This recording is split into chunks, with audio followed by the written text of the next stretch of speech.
आप सभी को नमस्कार। आज मैं आप सभी के समक्ष एक पौराणिक कहानी लेकर आई हूँ कि पापी लोगों को पाप करते देखकर भी भगवान चुप क्यों रहते हैं। तो श्रवण करते हैं ये कहानी। एक समय की बात है जब देवर्षि नारद नारायण नारायण का जाप करते हुए भगवान शिव के दर्शन करने के उद्देश्य से कैलाश पर्वत पर जाते हैं। फिर देवर्षि नारद को देखकर भगवान शिव प्रसन्न हो जाते हैं और कहते हैं, हे नारद, आज अचानक किस कारण से कैलाश पर तुम्हारा आगमन हुआ है? अवश्य ही कोई विशेष कार्य होगा जिसका भाग बनकर तुम यहाँ पर आए हो। फिर नारद जी कहते हैं, हे भोलेनाथ, आप तो अंतर्यामी हैं, भला आपसे कोई बात कैसे छिपी रह सकती है? हम यहाँ किस लिए आए हैं आपको भली भांति पता है। हे प्रभु, आज मेरे मन में एक शंका का निर्माण हो रहा है, उसी का समाधान करने के उद्देश्य से मैं आपके पास आया हूँ। कृपा करके मेरी इस शंका का समाधान कीजिए। तब भगवान शिव कहते हैं कि हे नारद, तुम्हारे मन में जो भी शंका हो निसंकोच होकर मुझसे पूछो। तुम्हारी इस शंका का समाधान करके मुझे बहुत खुशी होगी। फिर नारद जी कहते हैं, पापी लोगों को पाप करते हुए देखते हुए भी भगवान चुप क्यों रहते हैं?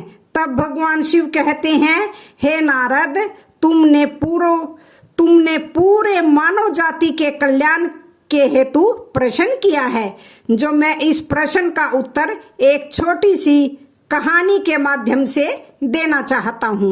इसलिए तुम इस कहानी को ध्यान से और मन लगाकर सुनना, और जो भी मनुष्य इस कहानी को ध्यान और मन लगाकर सुनता है वह अपने जीवन काल में किसी भी बात को लेकर कभी भी पश्चाताप नहीं करता है, और वह मनुष्य जान जाता है कि पापी लोगों को पाप करता देखकर भी भगवान चुप क्यों रहते हैं। तो फिर भगवान शिव कहानी को सुनाना शुरू करते हैं। प्राचीन समय की बात है, एक जंगल में एक मोरनी और मोर का जोड़ा रहा करते थे। वह दोनों पति पत्नी एक दूसरे से बहुत प्यार करते थे, एक दूसरे का बड़ा आदर सम्मान करते थे, और उनका जीवन बहुत ही सुख और सुंदरता से कट रहा था। उनके जीवन में किसी भी प्रकार का कोई भी दुख नहीं था। फिर एक दिन की बात है, मोरनी अपने पति मोर से कहती है, हे पिया जी, भगवान की जिंदगी कितनी सुखी होती है, कितनी आराम भरी है। उन्हें सिर्फ इस दुनिया को चलाना होता है और बैठे बैठे वह पूरी दुनिया को चलाते हैं। उन्हें कोई मेहनत का काम नहीं करना पड़ता है, और उन्हें उनके भक्त अच्छे अच्छे भोग लगाते हैं और उन्हें अच्छे अच्छे पकवान खाने को मिलते हैं। दूसरी ओर हमारा जीवन कितना कठिन है। हमें रोज अपना दाना पानी लोगों से छुप छुप कर जंगल में ढूंढना पड़ता है। तो मोर कहता है, हे प्रिय, ऐसा नहीं है। भगवान का काम बहुत कठिन है। भगवान को यह पूरी सृष्टि चलाने के लिए बड़ी मेहनत करनी पड़ती है। मैं तुम्हें एक कहानी के माध्यम से इस बात को समझाता हूँ, तब तुम्हें मेरी बात समझ आएगी। एक गांव की बात है। उस गांव में भगवान शिव का एक बहुत ही सुंदर मंदिर बना हुआ था, और उस मंदिर के बगल ही एक छोटा सा भगवान भोलेनाथ का शिवलिंग भी था। उस मंदिर की देखभाल के लिए उसी गांव का एक मोहन नाम का व्यक्ति सेवा में लगा हुआ था, जो सुबह शाम मंदिर की साफ सफाई करता था और दोनों समय स्नान ध्यान करने के बाद भगवान की पूजा अर्चना करता था। वह आदमी बहुत ही निर्धन और दुखी था। मंदिर पर आने वाले श्रद्धालुओं द्वारा उसे जो कुछ भी दान दक्षिणा मिलती थी वह उसी से अपने परिवार का गुजारा करता था। मंदिर परिसर में काम करते करते वह अपनी जिंदगी से जुड़ी निजी शिकायतें भगवान की प्रतिमा के सामने खड़ा होकर करता था। कभी घर की बातें, कभी परिवार की बातें, तो कभी दुनियादारी की बातें करता था।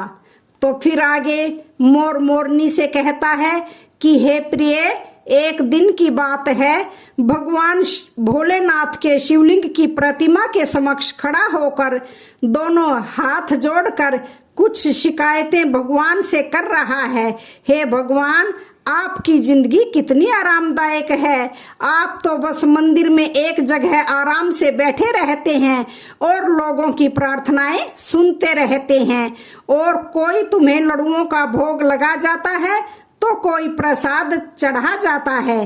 तरह तरह के मिष्ठान और पकवान भी आपको यहीं बैठे बैठे खाने को मिलते रहते हैं।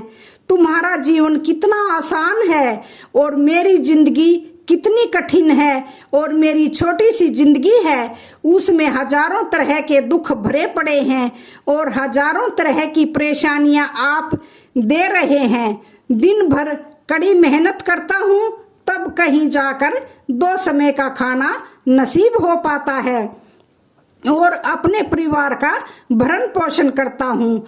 और वही पापी पाखंडी लोगों को देखो, दिन रात बुरे कामों में लिप्त रहते हैं, फिर भी मौज मस्ती की जिंदगी जी रहे हैं। हे भगवान, यदि मेरी भी जिंदगी आपकी तरह हो जाती तो मेरा जीवन कितना खुशहाल होता।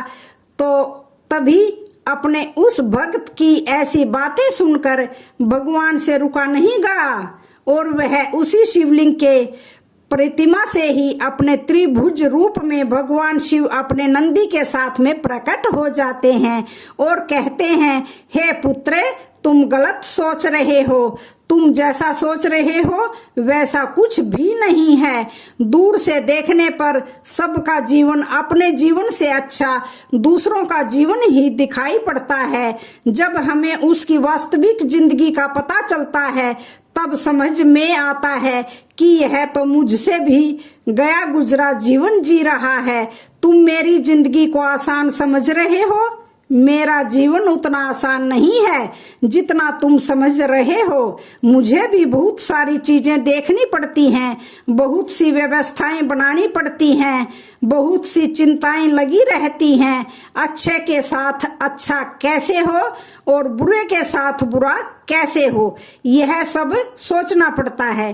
कोई किसी असहाय को रुलाता है, कोई किसी पीड़ित को पीड़ित करता है, तो उसकी रक्षा करनी पड़ती है।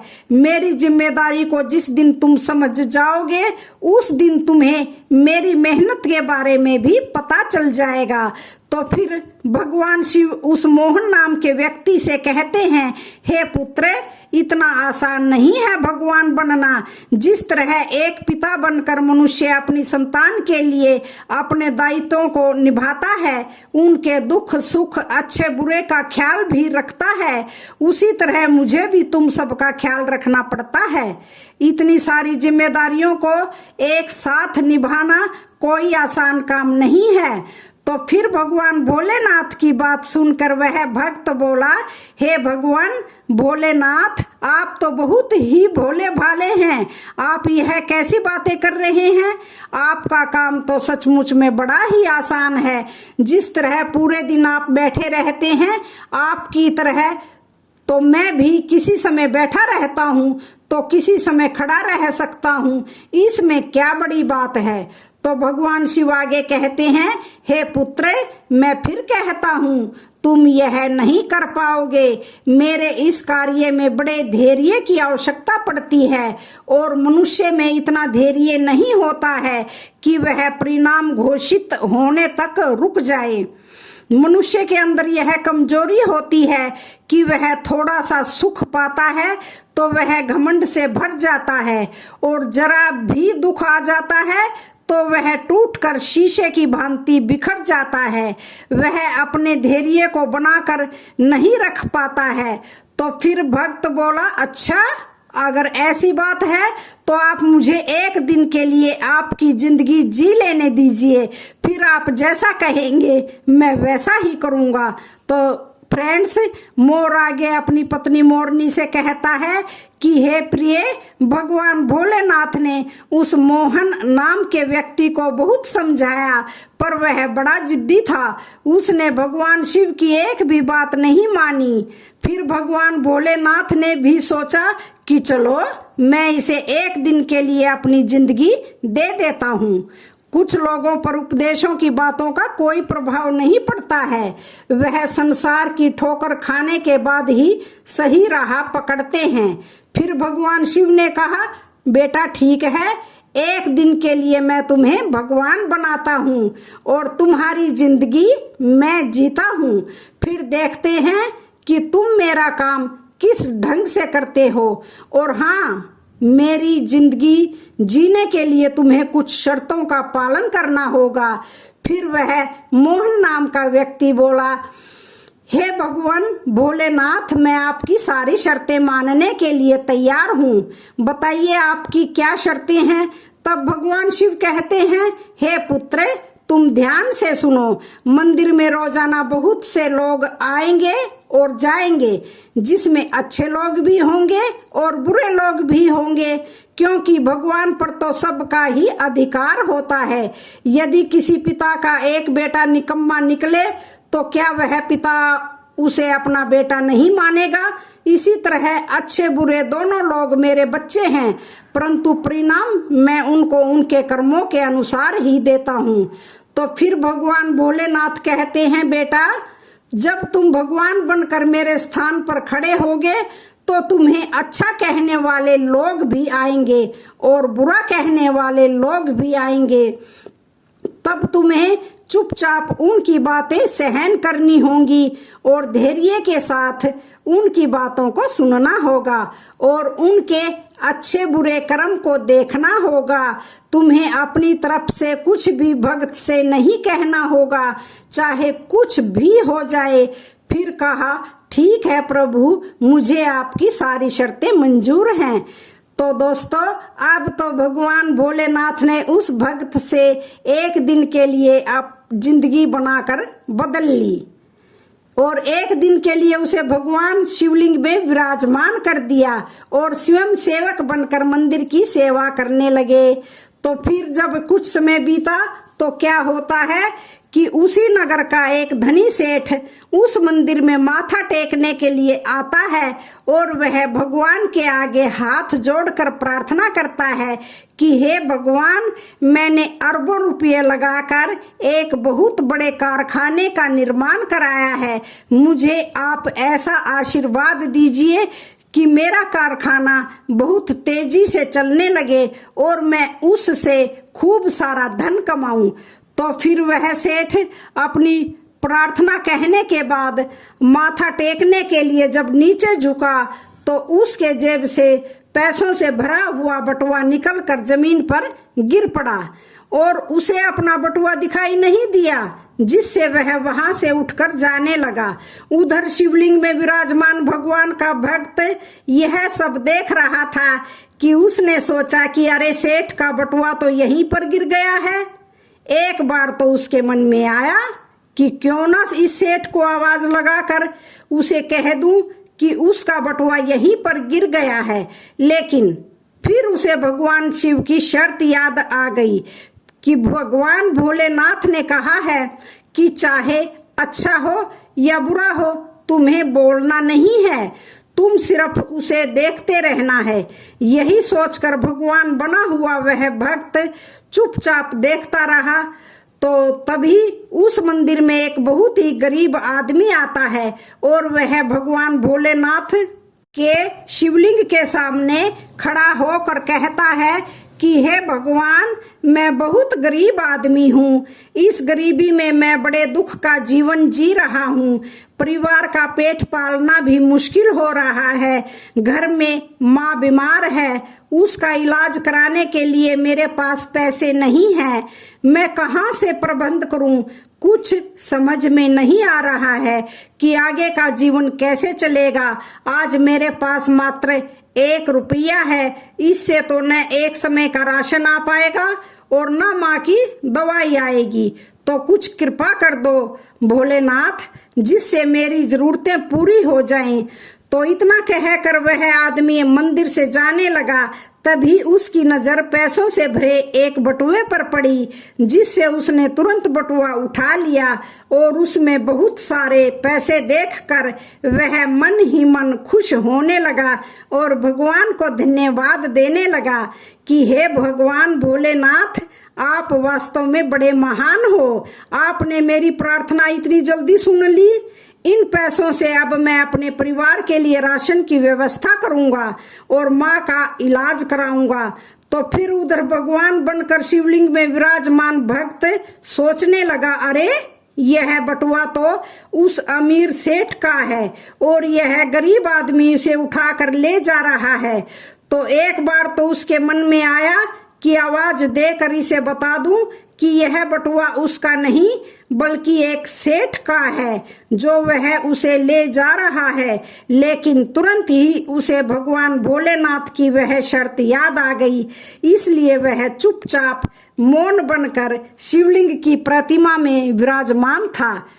अब गरीब आदमी के जाने के बाद मंदिर में एक व्यक्ति और आता है और वह तीसरा व्यक्ति एक सैनिक था जो अगले ही दिन अपने राजा के साथ युद्ध पर जा रहा था। वह मंदिर में भगवान से प्रार्थना करने आया था कि उसकी यात्रा सुरक्षित रहे और वह युद्ध के बाद सकुशल अपने घर लौट आए। वह सैनिक प्रार्थना कर ही रहा था कि इतने में वही व्यापारी अपने कुछ लोगों के साथ मंदिर में दाखिल होता है, जिसका पैसों से भरा हुआ बटुआ मंदिर में गिर गया था। अब सेठ के कहने पर सेठ के लोगों ने उस सैनिक को पकड़ लिया और उसे पकड़कर ले जाने लगे। तो यह बात भगवान बने हुए उस भक्त को बिल्कुल भी सही नहीं लगी, क्योंकि वह सैनिक तो बिल्कुल निर्दोष था। बटुआ तो वह गरीब आदमी लेकर चला गया था। फिर भगवान बने हुए भक्त को अपने सामने होता यह अन्याय का काम पसंद नहीं आया और कहने लगा, हे सेठ, तेरा बटुआ इसने नहीं चुराया है। तेरा बटुआ तो इससे पहले मंदिर में आया एक गरीब आदमी ने चुरा लिया है।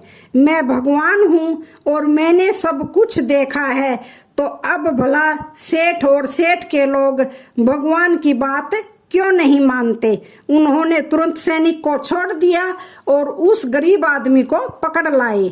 उससे सेठ का बटुआ भी छीन लिया और वह बेचारा बड़ा निराश हुआ। उधर जब एक दिन का समय पूरा हुआ तो भगवान भोलेनाथ मंदिर में आए और उधर भगवान बने उस भक्त ने पूरे दिन का घटनाक्रम भगवान भोलेनाथ को सुनाया और बड़े गर्व से कहा, हे भगवान, आज मैंने एक सैनिक के साथ हो रहे अन्याय को होने से रोक लिया। आपने देखा, एक दिन भगवान बनकर मैंने कितना महत्वपूर्ण कार्य किया है। तब भगवान शिव भगत की बात सुनी और कहने लगे, बेटा, तुमने न्याय नहीं अन्याय किया है। तुमने उस गरीब आदमी को पकड़वा कर उसके परिवार के मुंह से भोजन का निवाला छीना है, उसकी बीमार माँ का इलाज होने से रोका है। यह तुमने बहुत बड़ा अन्याय कर दिया है। वह सेठ बड़ा अधर्मी था, उसने पाप करके करोड़ों रुपये की दौलत जोड़ी है। गरीबों का पेट काट कर उसने उन पैसों को जमा किया है। यदि उसका बटुआ छूट गया तो क्या हुआ, कम से कम किसी गरीब का कुछ भला हो जाता और उस सेठ के कुछ पाप भी कम हो जाते। तुमने उस सैनिक को बचाकर भी बहुत बड़ा अन्याय किया है। वह सैनिक अपने राजा के साथ युद्ध में जाकर एक कमजोर देश का राज हड़पने वाला था। जानते हो उस युद्ध में कितने निर्दोष सैनिक मारे जाएंगे? तुमने उसे बचाकर अन्याय किया है। भगत को भगवान भोलेनाथ की बात को सुनकर बड़ा पश्चाताप हुआ और कहने लगा, हे भगवान भोलेनाथ, मैं वही देख पा रहा था जो मेरी आंखों के सामने हो रहा था। उसके पीछे की सच्चाई कुछ और होगी, यह मैं नहीं देख पा रहा था। फिर भक्त आगे कहता है कि हे भगवान भोलेनाथ, दुनिया को सिर्फ आप ही चला सकते हैं, क्योंकि आप जीवन के हर पहलू को अच्छी तरह से देख सकते हैं। आप जो करते हैं अच्छा ही करते हैं। गलत तो हम हैं जो जीवन की वास्तविकता को समझ नहीं पाते और उससे पहले ही आप पर दोष लगा देते हैं। जब हमारे साथ कुछ गलत हो रहा होता है या हमारे हिसाब से कुछ नहीं होता है, तो उस समय हम अपना धैर्य खोकर भगवान को दोषी कहने लगते हैं और उन्हें दोष देने लगते हैं। हम यह समझ नहीं पाते कि हमारे साथ हो रहे गलत कार्य में भी भगवान की कोई ना कोई योजना छुपी हुई होती है, जो आगे चलकर हमारे लिए हितकर साबित हो सकती है।